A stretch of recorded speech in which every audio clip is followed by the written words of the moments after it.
नमस्कार विद्यार्थी मित्रांनो, स्वागत आहे तुमचं आजच्या नवीन व्हिडिओमध्ये. तर आज आपण 19 जानेवारी 2026 च्या खूप महत्त्वाच्या चालू घडामोडी पाहत आहोत. तर विद्यार्थी मित्रांनो, आजचा आपला व्हिडिओ सुरू करण्याच्या अगोदर आपण कालच्या काही महत्त्वाच्या वन लाइनर स्वरूपाच्या चालू घडामोडी पाहून घेऊयात. तर कालचा आपला पहिला प्रश्न, तर कोयना धरणाचे पूर्वीचे नाव शिवाजी सागर असे होते, तर आता हे नाव बदलून काय करण्यात आले आहे नुकतेच, तर श्री छत्रपती शिवाजी महाराज कोयना जलसागर असे करण्यात आले आहे.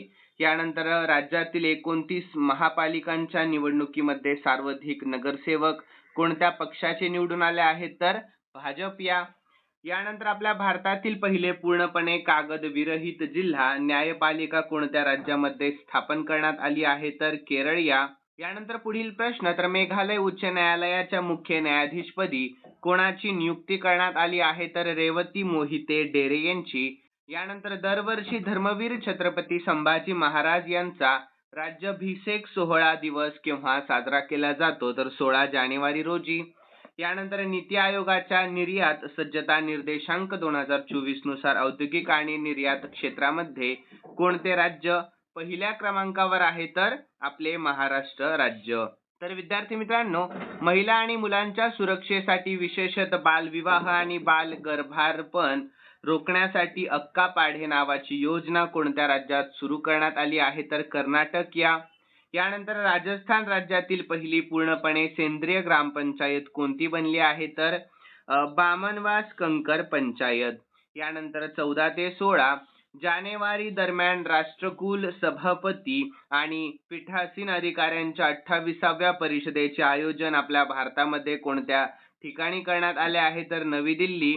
यानंतर 10वा प्रश्न, तर आपल्या भारतातील पहिली सौर ऊर्जेवर चालणारी TGV ऑन व्हील्स नावाची ATM व्हॅन कोणत्या बँकेने सुरू केली आहे, तर त्रिपुरा ग्रामीण बँकेने. तर यानंतर विद्यार्थी मित्रांनो, आज तारीख आहे 19 जानेवारी 2026. तर आजचे खूप महत्त्वाचे मी चालू घडामोडीचे प्रश्न घेतलेले आहेत. सर्वांनी हा व्हिडिओ शेवटपर्यंत पहा.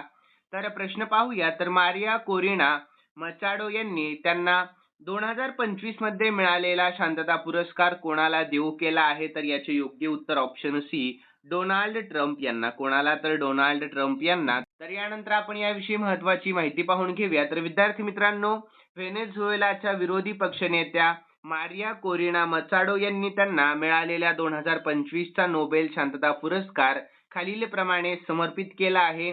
तर कोणाला, तर डोनाल्ड ट्रम्प यांना. तर मचाडो यांनी 15 जानेवारी 2026 रोजी व्हाईट हाऊसमध्ये अमेरिकेचे राष्ट्राध्यक्ष डोनाल्ड ट्रम्प यांची भेट घेतली आहे आणि त्यांना आपल्या नोबेल शांतता पुरस्काराचे पदक भेट दिले आहे.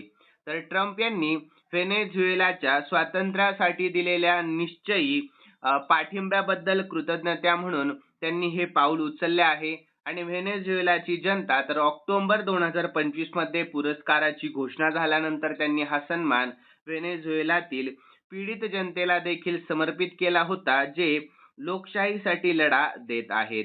तर यानंतर विद्यार्थी मित्रांनो, मचाडो यांनी ट्रम्प यांना पदक दिले असले तरी नोबेल समितीने स्पष्ट केले आहे की अधिकृत नोबेल शांतता पुरस्कार हा हस्तांतरणीय नसतो आणि तो मूळ विजेत्याच्या म्हणजेच मचाडो या नावानेच राहतो. लक्षात ठेवा.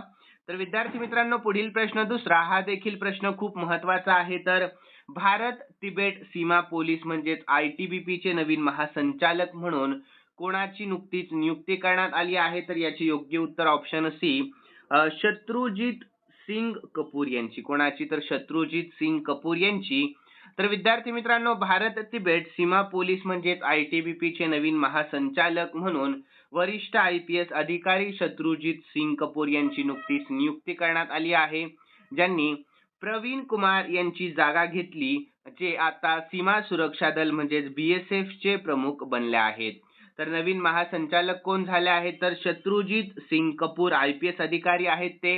आणि नियुक्तीची तारीख जानेवारी 2026 मध्ये. आणि माजी महासंचालक तर प्रवीण कुमार आता BSF चे DG आहेत.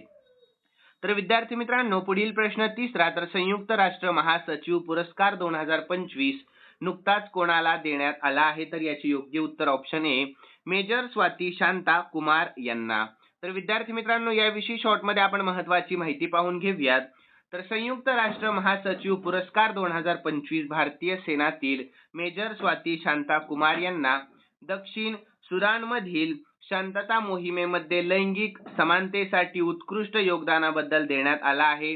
तर इक्वल पार्टनर्स लास्टिंग पीस या त्यांच्या पुढाकारासाठी त्यांना हा सन्मान मिळाला, ज्यामध्ये त्यांनी महिलांच्या नेतृत्वाखाली शांतता मोहिमांना प्रोत्साहन दिले आहे.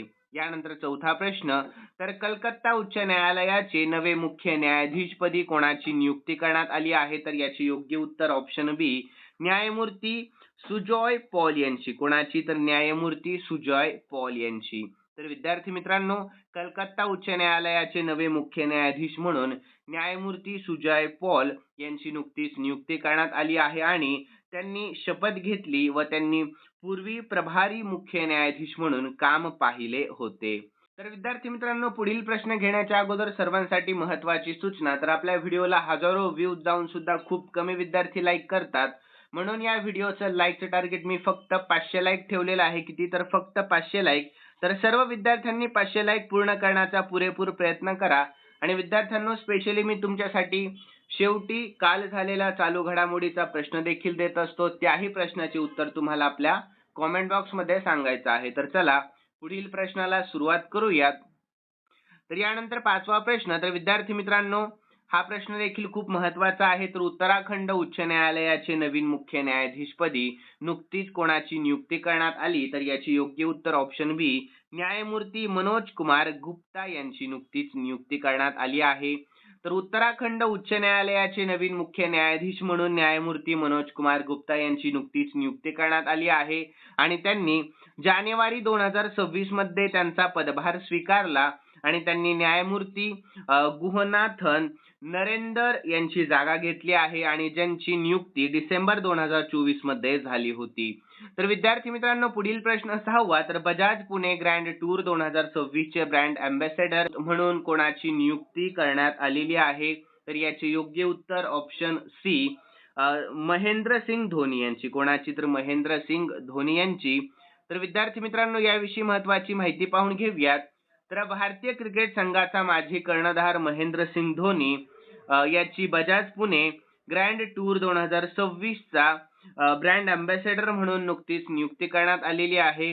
यानंतर विद्यार्थी मित्रांनो, 7वा प्रश्न, तर जानेवारी 2026 मध्ये प्रसिद्ध झालेल्या हेनली पासपोर्ट इंडेक्स 2026 नुसार आपला भारत कितव्या क्रमांकावर आहे? तर याचे योग्य उत्तर ऑप्शन सी, 80व्या क्रमांकावर आहे आपला भारत देश.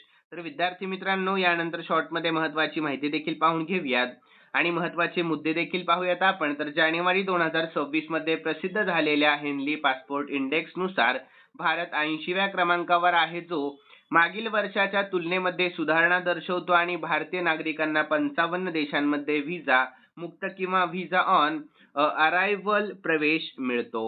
यानंतर रँक आहे आपल्या भारताची 80वी रँक. तर विद्यार्थी मित्रांनो, व्हिसा मुक्त प्रवेश 55 देश आहेत यामध्ये आणि मागील वर्षाची रँक 2025 मध्ये भारताची होती 85व्या क्रमांकावर होता आपला भारत देश मागील वर्षी, म्हणजे 2025 मध्ये. यानंतर 8वा प्रश्न, तर हेनली पासपोर्ट इंडेक्स 2026 नुसार कोणता देश पहिल्या क्रमांकावर आहे? तर याचे योग्य उत्तर ऑप्शन सी, सिंगापूर हा देश पहिल्या क्रमांकावर आहे. तर विद्यार्थी मित्रांनो, याविषयी आपण शॉर्टमध्ये महत्त्वाची माहिती पाहूयात.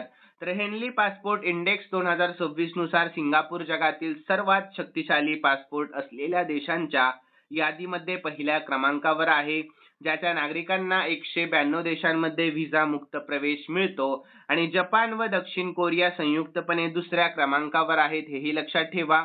यानंतर टॉप देश पाहून घेऊया 2026 नुसार. तर सिंगापूर 192 देशांमध्ये व्हिसा मुक्त प्रवेश आहे, जपान दक्षिण कोरिया 188 देशांमध्ये व्हिसा मुक्त प्रवेश आहे आणि डेन्मार्क तर लक्झेंबर्ग, स्पेन, स्वीडन, स्वित्झर्लंड 186 देशांमध्ये व्हिसा मुक्त प्रवेश आहेत. यानंतर विद्यार्थी मित्रांनो, 9वा प्रश्न, तर ग्राफिक्स प्रोसेसिंग युनिट्स म्हणजेच GPUs मधील योगदानाबद्दल 2026 च्या IEEE मेडल ऑफ ऑनर पुरस्काराने कोणाला सन्मानित करण्यात आले आहे? तर याचे योग्य उत्तर ऑप्शन सी, जेन्सेन हुआंग यांना. कोणाला? तर जेनसेन हुआंग यांना. तर विद्यार्थी मित्रांनो, याविषयी शॉर्टमध्ये महत्त्वाची माहिती पाहूयात.